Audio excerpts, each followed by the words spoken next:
मेरे शब्द हमले जैसे तो नहीं हैं, लेकिन लोकतंत्र में विमर्श के जितने प्लेटफॉर्म हैं, वह आम सभा हो या विधानसभा का सत्र हो या मीडिया के जरिए, मैं उन सवाल को उठा रहा हूं जो हमारे राष्ट्रीय जनता दल के घोषणा पत्र और राष्ट्रीय कार्य समितियों द्वारा पारित प्रस्ताव कि बिहार में भी मंडी कानून होना चाहिए, जो 2006 में नीतीश कुमार ने उसको समाप्त कर दिया था। और आप याद करिए कि देश में जब किसानों का जब लड़ाई चल रहा था मोदी सरकार से कि 3 कृषि कानून वापस होने चाहिए, उसमें राष्ट्रीय जनता दल सहित तमाम महागठबंधन के दल पटना से लेकर दिल्ली तक के सड़कों पे लगातार हम लोग इस बात को आवाज़ उठा रहे थे। आज हम सरकार में हैं या इससे कुछ दिन पहले हम विपक्ष में थे, हम तो मंडी कानून को लेकर के और बिहार में मल्टीपल एजेंसी खरीद में जो मिनिमम सपोर्ट प्राइस पे किसानों के लिए हम इस लड़ाई को लड़ रहे हैं और मांग है। सरकार में बैठे हुए लोग इसको लगातार अनसुना कर रहे हैं, यहाँ तक कि हमारे वास्तविक काम बिहार विधानसभा में मंडी कानून पर जब मैंने प्राइवेट बिल लाया वो आज तक बहस में नहीं आ पाया। इससे चिंताजनक बात नहीं हो सकती। नीतीश कुमार जी को सीधे सीधे बहस से क्यों भाग रहे हैं इस कानून को लेकर के? वो देश के कृषि मंत्री भी रहे हैं, कृषि राज्य मंत्री भी रहे हैं, उनका एक्सपर्टीज है, जैसा वो कहते हैं कि हमारा कृषि क्षेत्र, तो कृषि क्षेत्र में बिहार में जो समस्याएं हैं उसका समाधान कौन करेगा?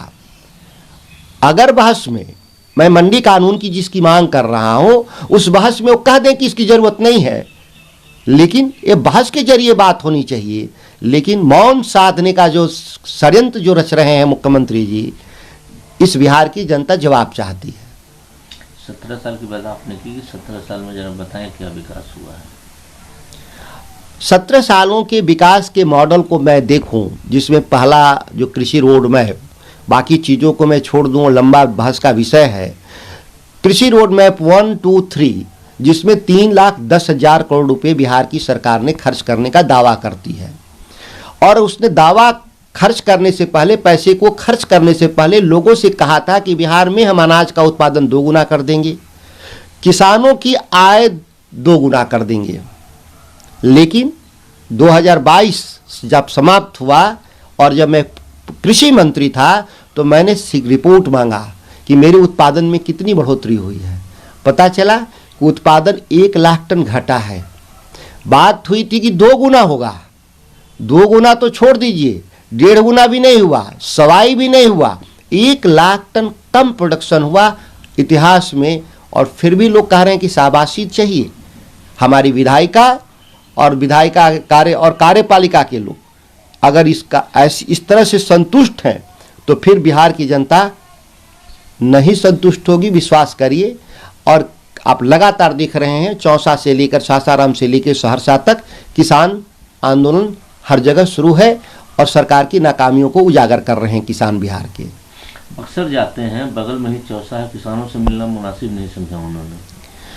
आश्चर्य है कि आप समाधान यात्रा पे जाते हैं तो जो सबसे बड़ी समस्या थी बक्सर जिला में, किसानों के सस्ते दाम पर, औने पौने दाम पर जमीन जबरदस्ती अधिग्रहण कर रहे थे भारत सरकार की कंपनी और बिहार सरकार की पुलिस, किसानों को रात को 12 बजे औरतों सहित बच्चों सहित लाठी चार्ज करती है घर के भीतर।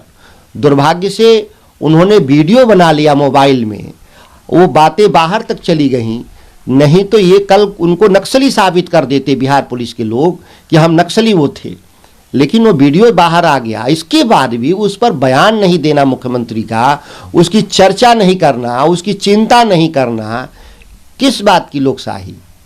जिस राज्य में आम आदमी पीटा जाता हो, किसान पीटा जाता हो अपने अधिकारों की मांग को लेकर के, अगर किसान जमीन नहीं देना चाहता है तो एक अलग बात, लेकिन कह रहा है किसान की हमको जमीन देने को हम तैयार हैं, लेकिन हमको आज के बाजार मूल्य पर हमको पैसे चाहिए। और बिहार की सरकार 10 साल पुराने रेट पर खरीदना चाहती है, यही तो अंतर है बस। लेकिन उन्होंने अभी तक इस मैटर पे बात नहीं की, किसानों को पीटा गया, कहीं लाठीचार्ज भी होता है तो बोलते हैं कहाँ हुआ मुझे नहीं जानकारी है। अब राज्य के मुख्यमंत्री के तौर पर उनका इस तरह का बयान तो हास्यास्पद है कि उनको यह न पता चले कि क्या हुआ, जबकि वो कहते थे, मैंने आपके ही टीवी चैनल के माध्यम से, एजेंसी की रिपोर्ट के माध्यम से मैंने देखा और सुना था कि वो कहे कि भले मैं यात्रा पे होता हूँ लेकिन मेरे आदमी एक एक रिपोर्ट को तैयार करते हैं, और जो शाम को मैं जाता हूँ तो देखता हूँ, और देखने के बाद उसको राजनीतिक कार्रवाई करता हूँ। प्रशासनिक कार्रवाई नहीं, राजनीतिक कार्रवाई। जैसे हमारे जैसे कोई व्यक्ति अगर कोई बयान दिए हों तो उसको जरूर वो शाम को देखते हैं, लेकिन इतनी बड़ी घटना हो जाने के बाद भी कहें कि हमको जानकारी नहीं है, तो फिर ये मैं क्या कह सकता हूँ। इस मामले में हमारे पास कोई बहुत उचित शब्द नहीं है इसके लिए। आपको नोटिस जारी हुआ है आरजेडी से कि आपको 15 दिन में जवाब देना है। पार्टी सर्वोपरि है। मैं समय सीमा के भीतर पार्टी को अपना पक्ष प्रस्तुत कर दूंगा लिखित में।